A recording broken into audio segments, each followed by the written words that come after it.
morning. Welcome to Joy in Our Town. I'm your host, Lorene Tanaka. We are here with the Blood Bank of Hawaii, and we are here with Dr. Kim Ann Nguyen, who is the president and CEO, and also Dr. Randy Colvin, who is our medical director. Thank you so much for being here. Pleasure to be here, Lorene. Oh my goodness. Now, an adequate blood supply is very important for everyone in Hawaii. Let's discuss why it's important and what the process is. Can you tell us about why it's important? Or, yes. you know what, why don't we just back up a bit and tell us a little bit about yourselves? Just a little history. Okay, so I have been at the Blood Bank of Hawaii for just under 2 years. Before that, I actually had Dr. Colvin's position as the medical director at Blood Centers of the Pacific, which was the blood bank in San Francisco. And I was there for about 12 years. I actually trained to be a laboratory researcher. Oh. And in my training, I grew more and more entranced with the blood supply and the science and medicine of blood banking. And gradually, I did less and less research and now move more into operations. Into management. And Dr. Colvin? I've been at the Blood Bank of Hawaii for a little over 8 years. Good. I've traveled around quite a bit. I'm originally from Minnesota. Then actually originally was an internal medicine doctor and was a lung and intensive care unit doctor before completely switching fields. Really? Moving over to the field of pathology. The very second thing that I did during my pathology training was the blood bank rotation, and by the end of the first day I pretty much knew what I wanted to do. Wow, so this is why the two of you are really good in the positions that you're in right now. So let's talk about why. What is the blood bank's mission? Why is it important? So, Lorene, I don't know if most people know, but the Blood Bank of Hawaii is the third oldest community blood center in the United States. I didn't know that. Wow. That's right. We opened our doors the same year as 1941 during the bombing of Pearl Harbor. And for over 70 years, what we do all day, every day, is to ensure that the people of Hawaii have a safe and adequate blood supply. So that's been our mission for 70 years. Wow. How many different blood types are there?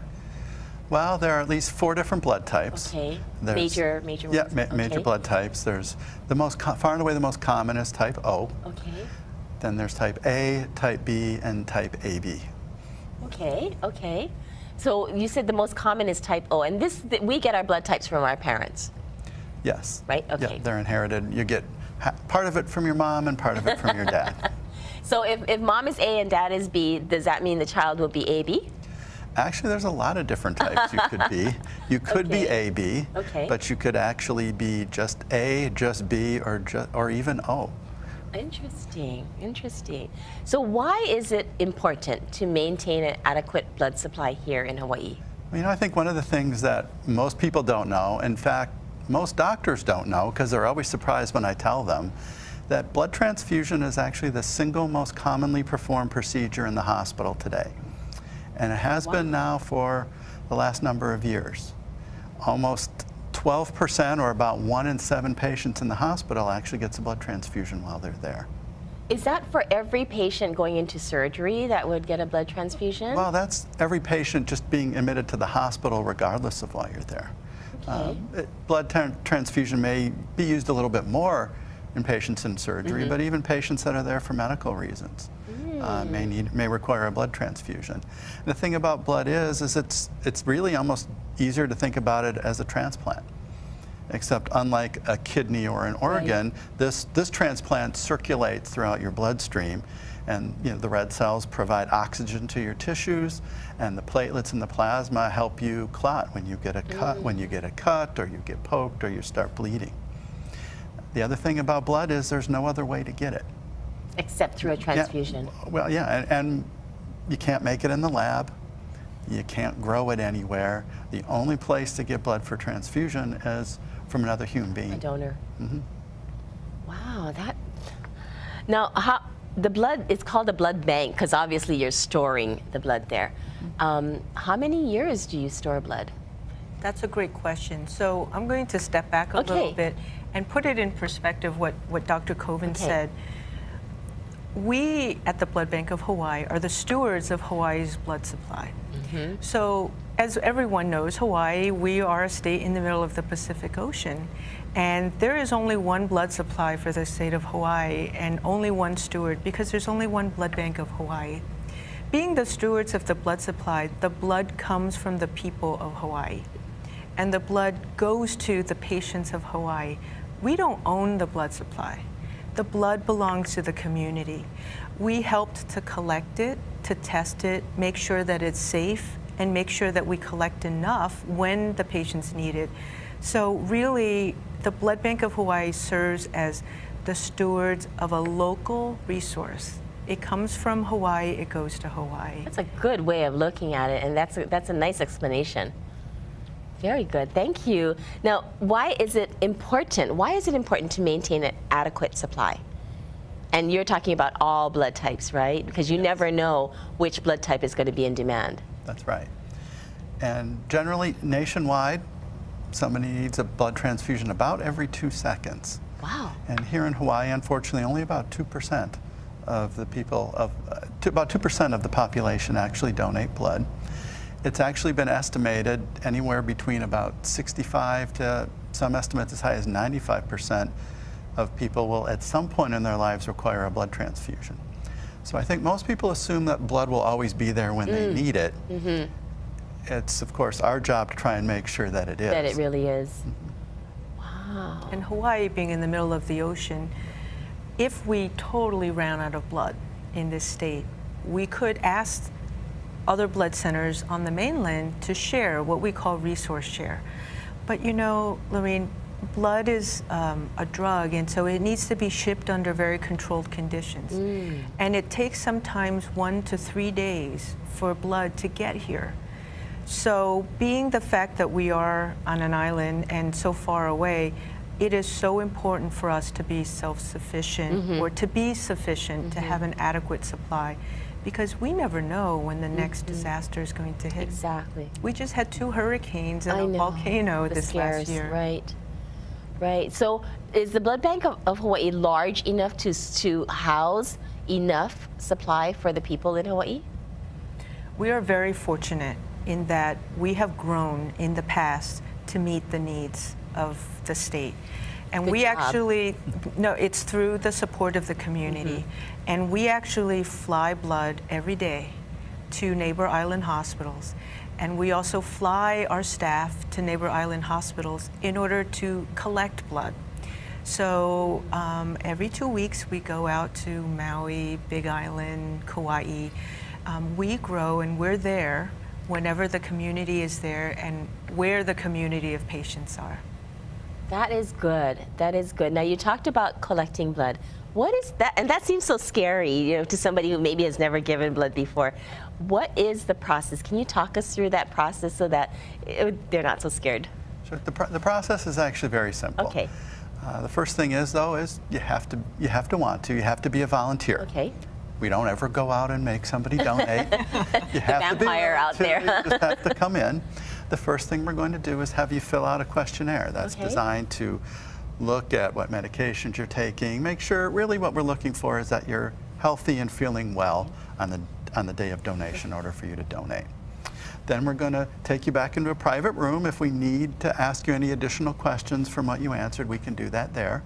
We'll do sometimes what's called a mini physical or a vital sign check. So we'll get your temperature and your blood pressure and your pulse. And we'll also check your hemoglobin to make sure that it's high enough that make sure that it's safe for you to donate. Actually, that's the reason why we do all those things. So it's not even a bad health check. If you want to know your blood pressure because you want to keep it written down, we'll be happy to write it down for you. Okay. After that, Sounds painless so far. yeah, Okay. so far. In fact, probably the thing that most people say hurts the most is the little finger prick that we have to do. The finger prick, not even the... No, that usually is. That's funny. That usually doesn't bother people. It's the little finger stick that we have to do to check your hemoglobin. Some people call it an iron test Okay. to make sure that it's high enough that it's safe for you to donate. After that, we will move you to one of our donor chairs. That's when we do have to put the needle into your arm. We'll collect some samples for the testing that we have to do. And if you're donating whole blood, which is what most people do, Okay. that's when we just have your the blood comes out of your arm and we collect it in a bag and we process it later in the laboratory. Really, that collection only takes somewhere between 4 to 8 minutes most of the time. 4 to 8 minutes? Yeah. That's quick. Very I always thought it was more. Yeah, and then the needle comes out, we have you rest for a while, and then you get something to eat or drink on your way out. Wow, you provide refreshments too. Absolutely. Now, what if I've heard stories of people saying they feel a little lightheaded. What does that mean? That can occasionally happen to people when they donate. It doesn't happen very often, and obviously our staff are very well trained to do that, but that's just kind of a reaction that some people get. Feel a little bit or lightheaded or dizzy. Usually, once you lay down for a little bit, you feel much better, and then you can go out and on your way. Okay. So with all these blood types, what is the most common that we have here in Hawaii? Well, like the mainland, type O is the most common. It's probably somewhere around 40% of the population.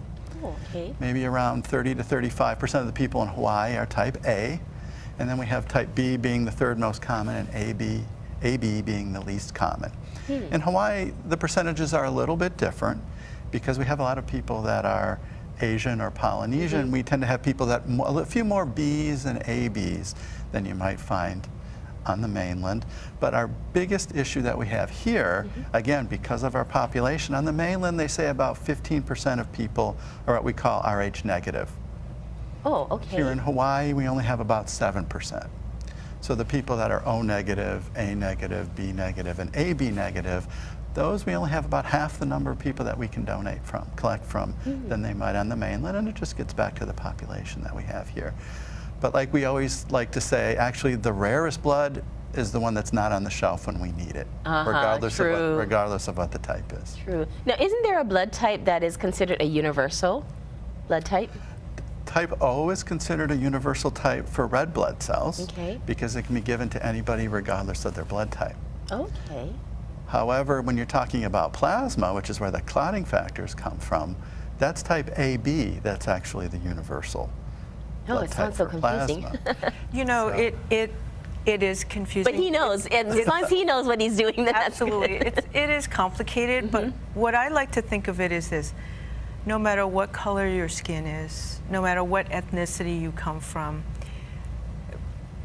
it's not skin deep, it goes beyond that. And you can get blood as a patient from somebody who's of a totally different ethnicity, a different age, a different walk of life, a different political group. All of those surface differences go away when it comes to blood donation and receiving the gift of life. It really goes beyond all of what makes us not like each other. Sometimes. And there are rare blood types, but in general, you know, there is blood that's available that's the match for you when you need it, and that's our job. Our job is to make sure that everybody in the hospitals, and we serve all the hospitals in Hawaii, has all of the blood that they need on the shelf when they need it. And that's good. I'm glad you're doing that.